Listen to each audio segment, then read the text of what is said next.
बटेर पक्षियों का पालन मुर्गी पालन व्यवसाय की भांति ही एक कृषि व्यवसाय है। इस पक्षी में रोगों का प्रकोप बहुत कम होता है, जिससे इसके पालन में कोई ज्यादा कठिनाई नहीं आती है। साथ ही इस व्यवसाय से कम समय अधिक लाभ मिलता है। इतनी सारी खूबियों को देखते हुए अगर आप भी बटेर पक्षियों का पालन करना चाहते हैं तो किन किन बातों का खास ध्यान रखना है, इस बारे में जानकारी दे रहे हैं बिहार पशु चिकित्सा महाविद्यालय पट्टा के पशु वैज्ञानिक डॉक्टर पंकज कुमार।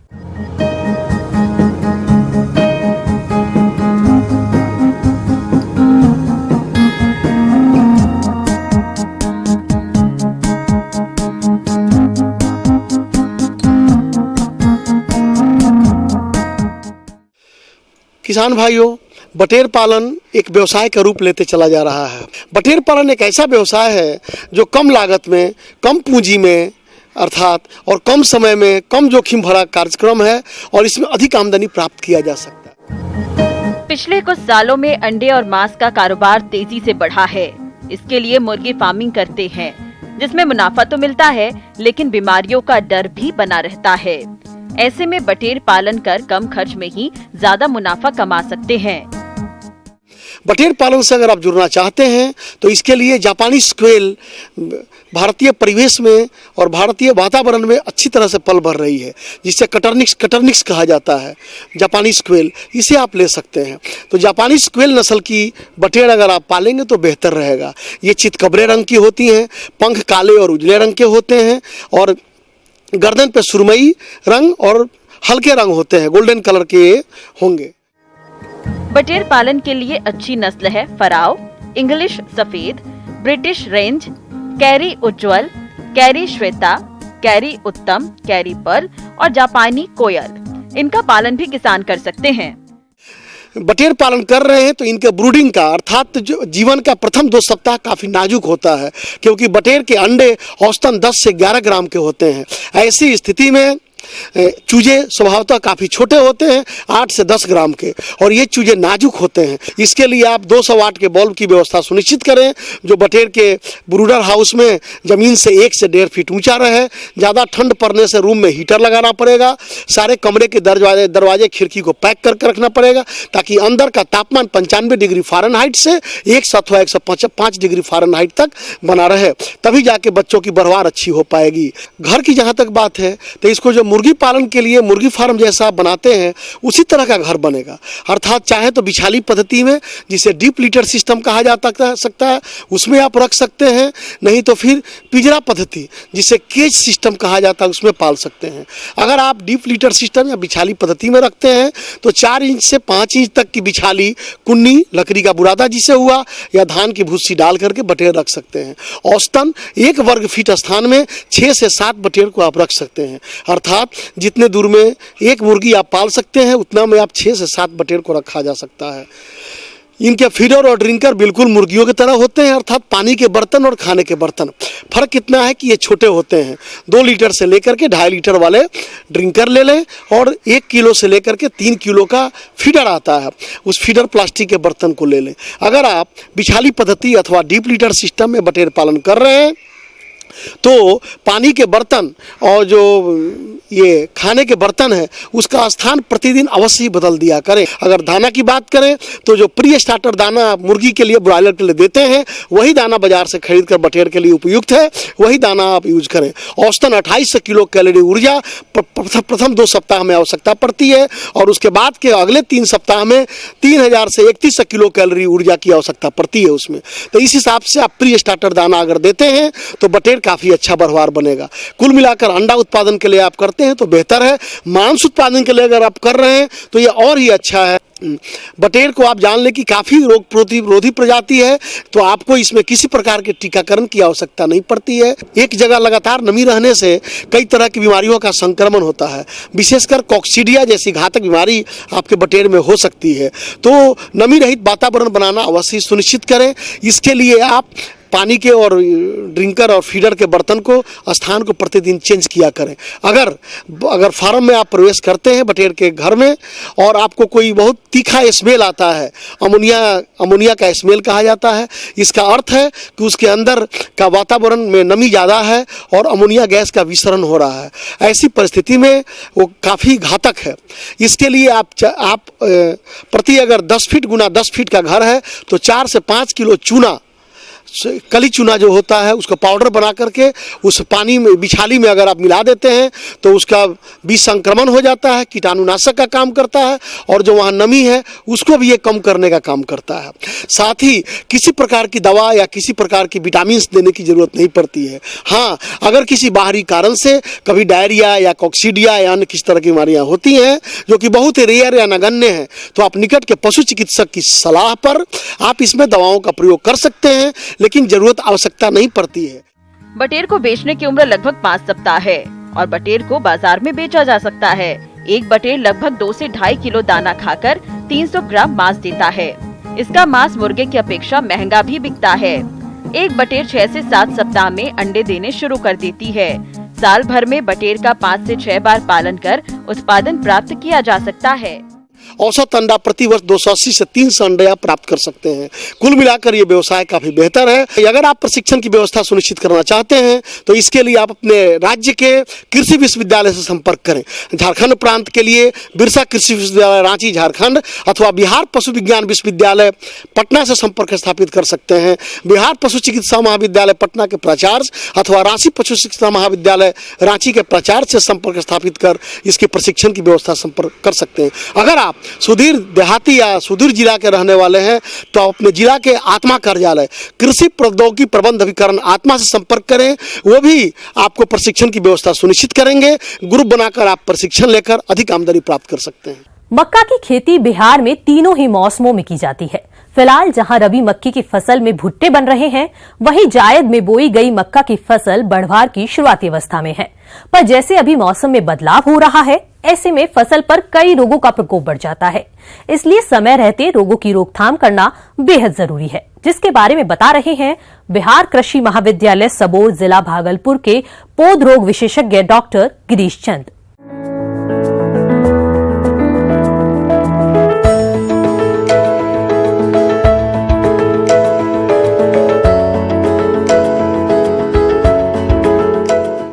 जो फसलों को नुकसान पहुंचा देता है, कैसे इसका बचाव करेंगे, इसके बारे में आज हम लोग चर्चा करेंगे।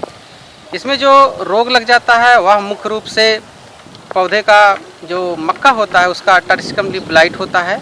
लक्षण देखेंगे तो पत्तियों के ऊपर भूरे भूरे रंग का, बाद में काले रंग का धब्बा बनने लगता है और पौधे को खराब कर देता है, धीरे धीरे नष्ट कर देता है और पौधा खुराक लेना बंद कर देता है, मर जाता है। दूसरा जो रोग इसमें लग जाता है वह है स्टॉक रॉट या तने में सड़न रोग लग जाता है। यह दोनों रोग जो है वह फफूंद की वजह से होता है। किसान भाइयों, अभी आपकी मक्का की फसल बढ़वार की उचित अवस्था पर है। इसमें कुछ रोगों का प्रकोप हो रहा है जिनकी किसान भाई समय से पहचान कर नियंत्रण नहीं कर पाते। इसलिए अभी मक्के की फसल में कौन कौन से रोग लगते हैं एवं इसका क्या लक्षण है, आइए जानते हैं। इसका जो पहला रोग है टर्सिकम लीफ ब्लाइट, यह पत्तियों पे जो धब्बा बनाता है पौधे को सुखा देता है। इसके रोकथाम के लिए डाइथेमियम 45 नामक दवा 2 ग्राम प्रति लीटर पानी में घोल बनाकर 10 से 12 दिन के अंतर पे कम से कम 3 बार छिड़काव करेंगे तो टर्सिकम लीफ ब्लाइट जो पौधे के ऊपर लग जाता है या मक्के के पूरे पेड़ के ऊपर लग जाता है उससे बचाया जा सकता है। दूसरा जो प्रमुख रोग है वह है फ्यूजेरियम से लगता है। फ्यूजेरियम नामक कवक से लगता है और यह कवक स्टॉक में यानी तने में लगता है और तने के ऊपर धीरे धीरे पौधे का भाग सूखने लगता है और पौधा गलने लगता है, जिसे हम कहते हैं कि पौधा में सड़न रोग लग गया। इसे स्टॉक रॉट कहते हैं या फ्यूजेरियम नामक फफूंद की वजह से होता है। इसके रोकथाम के लिए कार्बेंडाजिम नामक दवा 3 ग्राम प्रति लीटर पानी में घोल बनाकर इसको 15 दिन के अंतर पे कम से कम 2 बार छिड़काव करेंगे तो रोग से बचाया जा सकता है। इसी तरह से जो इसमें कीड़े लग जाते हैं, कीड़ा 3 मुख्य रूप से लगता है यदि इस क्षेत्र में देखा जाए तो। पहला है जो गांठों में लग जाता है, तनों में लग जाता है, छेद करके वो पौधे को नष्ट कर देता है, इसे हम तना छेदक कहते हैं।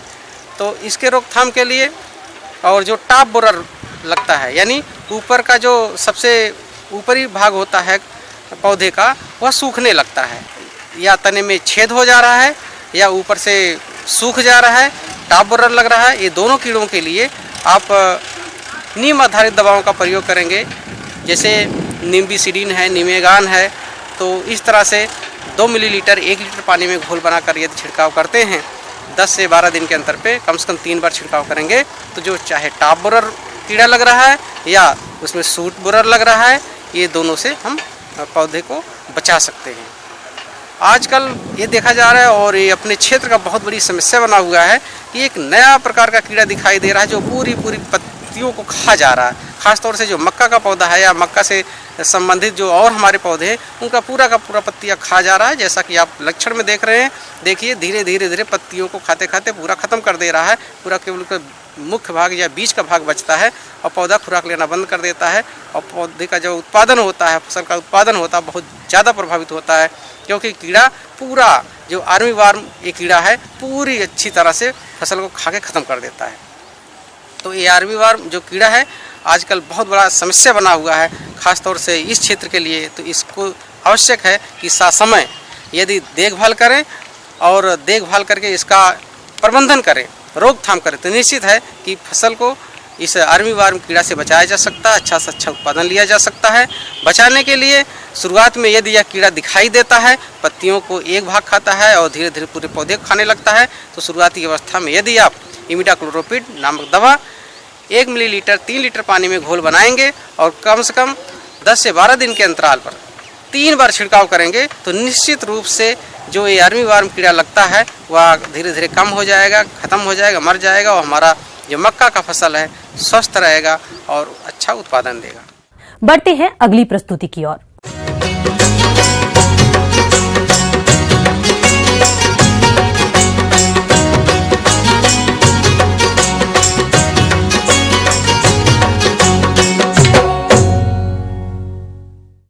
बैंगन की फसल से अच्छी उपज और आमदनी के लिए जरूरी है फसल को रोगों और कीटों से बचाना, क्योंकि बैंगन एक ऐसी फसल है जिसमें अगर शुरुआत से ध्यान नहीं दिया जाएगा तो फसल पर कीट रोगों का प्रकोप जरूर होगा। इसलिए इनके नियंत्रण के उपाय क्या हैं, जानते हैं कृषि वैज्ञानिक डॉक्टर अभिमन्यु यादव से। जैसा कि आप जानते हैं, बैंगन हमारी सब्जियों में से एक महत्वपूर्ण सब्जी फसल है और हमारे उत्तर भारत में बहुतायत से उगाई जाती है। इस समय बैंगन की फसल हमारे खेतों में खड़ी है, परंतु तरह तरह की बीमारियां लग रही हैं और तरह तरह के कीड़ों का प्रकोप होता है, जिनका किसान भाई यदि समय से प्रबंधन करेंगे तो उनको निश्चित रूप से लाभ होगा। जहां तक कीड़ों के संबंध में है, बैंगन में सबसे महत्वपूर्ण जो कीट होता है वो तना और फल वेधक होता है। तना वेधक के कारण से ऊपर की टहनियों में सूंडी छेद कर देती है, जिसकी वजह से जहाँ से छेद करती है वहीं से पौधा की टहनी लटक जाती है और सूख जाती है। उसकी वजह से पौधे का सही ढंग से विकास नहीं हो पाता। जहाँ तक इनके प्रबंधन के संबंध में है, तो प्रबंधन करने के लिए सबसे ज़्यादा ज़रूरी है कि खेत की निगरानी करते रहें और निगरानी करने में यदि हमको कहीं ऐसे महसूस होता है कि टहनी ऊपर की सूख रही हैं तो उस सूखी हुई टहनी को हम देखें ठीक से, जहाँ से लटकी होती है या जहाँ से सूखी दिखती है वहीं उसके थोड़ा नीचे से कैंची या अन्य किसी तेज़ धारदार औजार से काट करके और किसी गड्ढे में दबा देना चाहिए। कई तरह के साधन ऐसे हैं, जैसे फेरोमोन ट्रैप है, जिसको अगर हम अपने खेत में 5 से लेकर 25 तक अपने प्रति हेक्टेयर खेत में लगा दें तो जो नर कीड़े होते हैं वो आकर के उसमें मादा कीड़ों की महक में फंस जाते हैं और फिर उनको दूसरे तीसरे दिन इकट्ठा करके कुचल करके किसी गड्ढे में दबा दें। दूसरी जो जैविक में आते हैं, ट्राइकोकार्ड आते हैं। ट्राइकोकार्ड में ऐसे कीड़ों के अंडे लगे होते हैं जो कि हमारे हानिकारक कीड़े जो सूंडी नुकसान करती है उनके अंडों को खा करके नष्ट कर देती हैं, तो ये ट्राइकोकार्ड भी लगाया जा सकता है। इसके अलावा जो हमारे जैविक में आते हैं, नीम के उत्पाद हैं, जैसे नीम के पत्ती का सत है, जिसकी 4 किलोग्राम नीम की पत्ती को 20 लीटर पानी में कुचल करके 6-7 दिन तक सड़ा लें और उसको सूती कपड़े से छानकर छनित द्रव में 1 लीटर द्रव में 10 लीटर पानी मिला करके और फिर छिड़काव कर दें तो सूड़ी कम हो जाती है। इसके अलावा नीम का तेल आता है। नीम की तेल की 20 से 25 मिलीलीटर मात्रा 1 लीटर पानी में घोल बनाकर छिड़काव कर सकते हैं। फिर यदि इस तरह की समस्याओं से ये तमाम उपाय हैं नहीं अगर सुधार हो रहा है तब फिर कीटनाशक दवाइयों का इस्तेमाल करने की बात होती है। और कीटनाशक दवाइयों में सबसे अच्छी है कि स्पाइनोसैड दवा ली जाए। इसकी 200 ml मात्रा 500 लीटर पानी में घोल बनाकर प्रति हेक्टेयर छिड़काव कर दें तो सूड़ी को कम कर देती है। कि जो फल हों उनको तोड़ लिया जाए और दवा डालने के बाद 6-7 दिन के बाद ही फल को तोड़ा जाए। यदि पहले तोड़ते हैं तो उसमें चूँकि ये कीटनाशक दवा है और रसायनों का फलों में अवशेष होता है जो कि हमारे जो खाने के कारण से मानव स्वास्थ्य में कुप्रभाव डालेगा, इसलिए उससे बचाव के लिए दवा उपयोग के 7 दिन बाद ही फलों को तोड़ा जाए। इसके अलावा जो बीमारियां लगती हैं उनमें से जो महत्वपूर्ण बीमारी है फोमोप्सिस ब्लाइट कहते हैं। ये एक फफूंदी के कारण से लगने वाली बीमारी है जो कि पहले ये फूलों के भागों से हो करके और फलों तक ये सड़ाने का काम करती है बीमारी। इसकी वजह से फल सड़ जाते हैं और फलों का जो रूप होता है वो अच्छा आकर्षक नहीं होता है जिसके कारण से बाजार भाव नहीं मिल पाता है। तो इस बीमारी के प्रबंधन करने के लिए जब हम नर्सरी तैयार करने जाते हैं, जब बीज की बुआई करने जाते हैं तो बीज का शोधन करना चाहिए। बीज के शोधन करने के लिए ट्राइकोडर्मा पाउडर 4 से 5 ग्राम मात्रा 1 किलो बीज में लगाकर बुआई करें अथवा कार्बेंडाजिम 2 ग्राम मात्रा 1 किलो बीज में लगाकर बुआई करें तो ये बीमारी कम लगती है। इसके अलावा जब खड़ी फसल में अगर हमको छिड़काव करना है तो फिर कार्बेंडाजिम की 2 ग्राम मात्रा या फिर एक मैंकोजेब और कार्बेंडाजिम के मिश्रण आते हैं, इनकी 2 ग्राम मात्रा 1 लीटर पानी में घोल बनाकर छिड़काव करें। जिन किसानों ने इस फसल को लगाया है और उनकी फसल में ये रोग लग रहा है तो इसमें दवा का प्रयोग करके इस पर नियंत्रण पाया जा सकता है, लेकिन दवा का छिड़काव करने से पहले अच्छा होगा कि पौधे और फल इस रोग से ग्रसित हैं उन्हें खेत से निकालकर जला दिया जाए। यदि आवश्यकता पड़े तो 15 दिन बाद दूसरा छिड़काव जरूर किया जाए। इस तरह से यदि हम बैंगन की फसल में अपने रोग और कीड़ों का समय से प्रबंधन करेंगे तो निश्चित रूप से किसान भाइयों को अच्छा फायदा प्राप्त होगा। धन्यवाद।